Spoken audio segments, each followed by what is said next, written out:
Saucy Santana speaks on why he wouldn't want a gay son. Mm-hmm.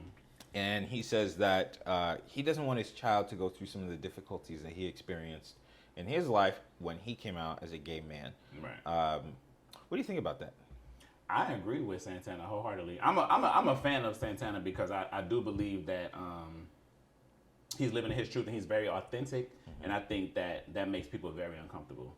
But it takes a lot to arrive at that space. Even if you're not as flamboyant as Santana, or you like, you know, I don't want to say regular gay, but just an in-between metrosexual guy like myself, it's still like a lot to battle in the world to just walk out every day and decide that you're going to be you.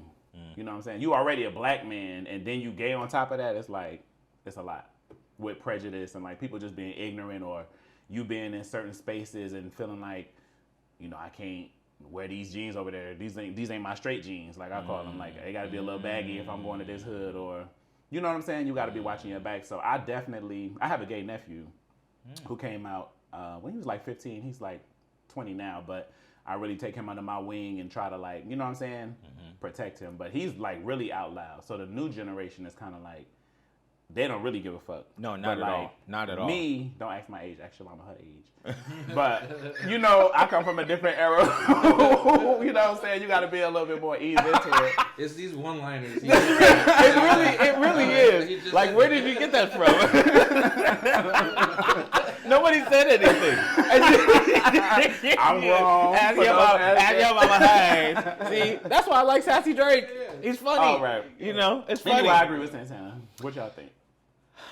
This is going to sound crazy, but I think a lot of the overall general black community has like conservative thoughts. Yes. On average. We may not align conservatively like politically, but if you just take pieces of like the general thought process and just throw them into a shade room comment section, it'll align. Absolutely. It'll align. And that's what I hear when I see, what, like we just spoke about Drake's nails and like the straight males wearing nails, and then Saucy Santana like having this look on life. It kind of makes me think about Caitlyn Jenner when she's like a conservative trans person and who's like, look, I understand, like she's not scared to talk about things like sports, you know, the person who swapped genders, you know, or things that she really believes in, but seeing it from that perspective, which I think showcases a level of honesty, because he's coming from a place of like, I had to experience this and I understand the world might be a little bit different, because what is Saucy, like 30 maybe? Yeah, something like that. Okay, so in 5 years, everything that Saucy Santana experienced is going to be pretty much gone. What you mean? As far as like, in the grander scheme of American society, like city to city, not small towns. Right. I don't think the level of like people not understanding homosexuality is going to be the exact same. I totally disagree. You think so? I think if you live in a state like California, New York, Atlanta, more progressive cities, you wouldn't feel the prejudice against gay. But middle America, the Bible Belt, for sure, which represents most of the world, and the shade room comments is disgusting. So just like the example he gave, if you came from the projects or you was raised a certain kind of way and you had it hard, you want to work hard so that your kids don't even have to experience that. So as a gay male, I mean, of course you accept your kids and of course you would guide them as best you can, but you wouldn't say, yeah, I want a gay son or daughter for them to have the adversity on top of regular life stuff. Like, that's just the extra thing that you don't want. So, no. See, I think the footprint of understanding LGBTQ is expanding. And I can say that if you go to every city in every state, like major cities, not towns or villages, but for the most part, I think that's why Gen Z is more comfortable just being who they are, because the internet plays a role. Right. I did something at work the other day where there was a guy, I don't remember what state he was from, but he got onto the Zoom interview and he was so unapologetically himself. Right. And he was this hyper flamboyant guy who I actually would have never known, because he makes fitness content, so he never speaks. Right. Or not fitness, fashion content, so he never speaks. But when he got in the call, it was, hey, honeys, like all of this stuff. And I was like, oh, snap.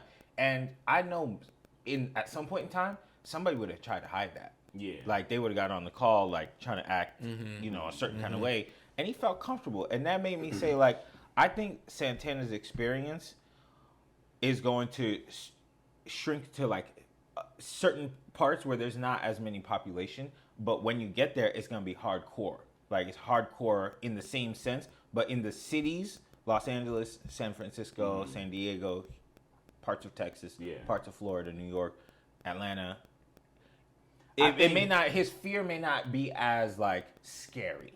I think his experience is going to empower a younger generation coming up to be more fearless, but that's not going to change the attitude of the world. But you think so? Absolutely. Do you think that people are still not tolerant of LGBTQ? Absolutely. I don't go to straight clubs like at all. 20 years ago? Not far removed. I mean, people are ignorant everywhere. And that's just that. It's dangerous everywhere. More dangerous for trans and, trans women and all that kind of stuff. So not making our experience the same, but people still ain't. And people will say stuff like a lot of, I have quite a few straight friends who love me, respect me because they like how I carry myself.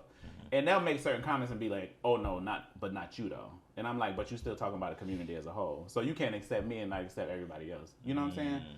But I'm not as sensitive as a lot of people in my community. So you can say certain things around me, but the mentality still hasn't changed. So it's like, I like your kind of gay, but them I don't like. You can't say that to me. Yeah, that's true. Do you ever feel like you have to like put on that mask still when you go certain places? Not a mask, but I'll say like all my family is in Louisiana. So like when I go visit and I'm like around my younger nephews who might be like, or nieces who are more impressionable, like I'll definitely be more conscious because I know that, I am who I am, but I know that certain people feel a certain kind of way about certain things being around their children. Yeah. So that's just something that I think about, but I don't know if I should be thinking about that or if you should just be yourself. Or exactly. Yeah. So yeah, I don't know. I do kind of like dial it down a little bit. What about in places you're just unfamiliar with? I don't like unfamiliar places. I go where I'm celebrated, not tolerated, and I like to be comfortable at all times. Or I'll stay the fuck home.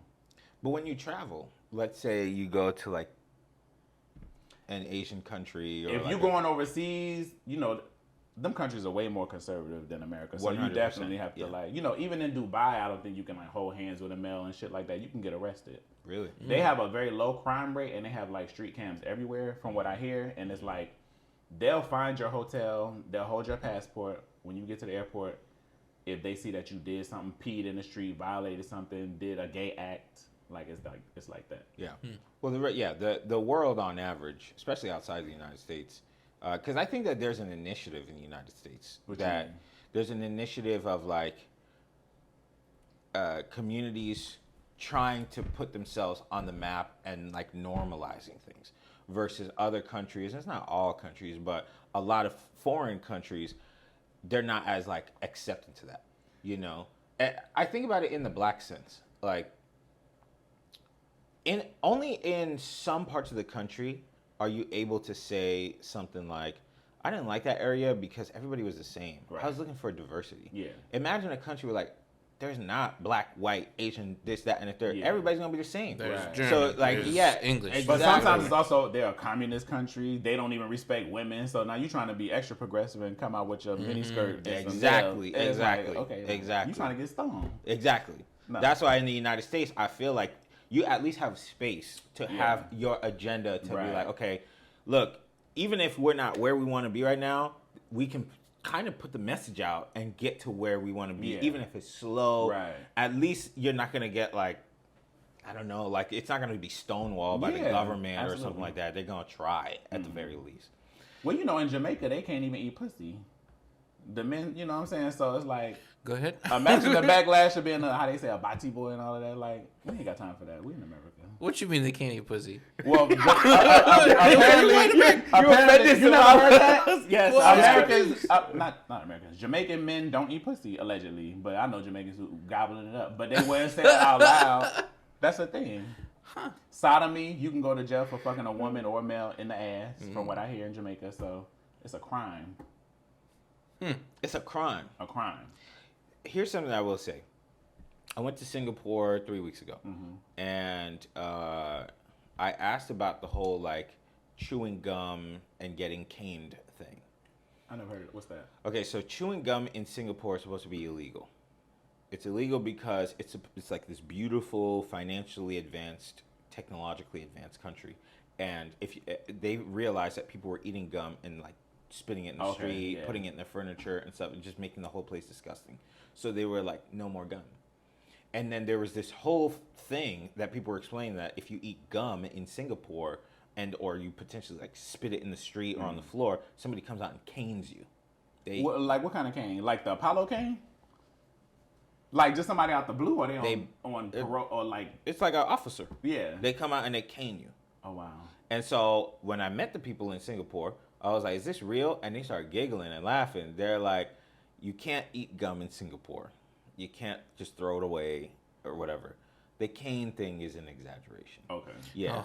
There's gonna be some type of punishment, but you're gonna get punished because they even some of those Asian countries block like Google and access to Instagram and stuff like that. Oh yeah. So it's like now if they illegal chewing gum over there, imagine if they know how I munch on dick.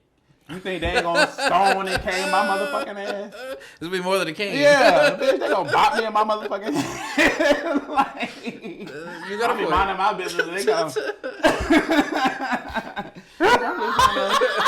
have a good time. I don't know what to do with this guy. We should have prayed. So in answer to the question, he don't go nowhere where it's I don't go nowhere. unfamiliar. Bring it on back. Okay, we on to the next.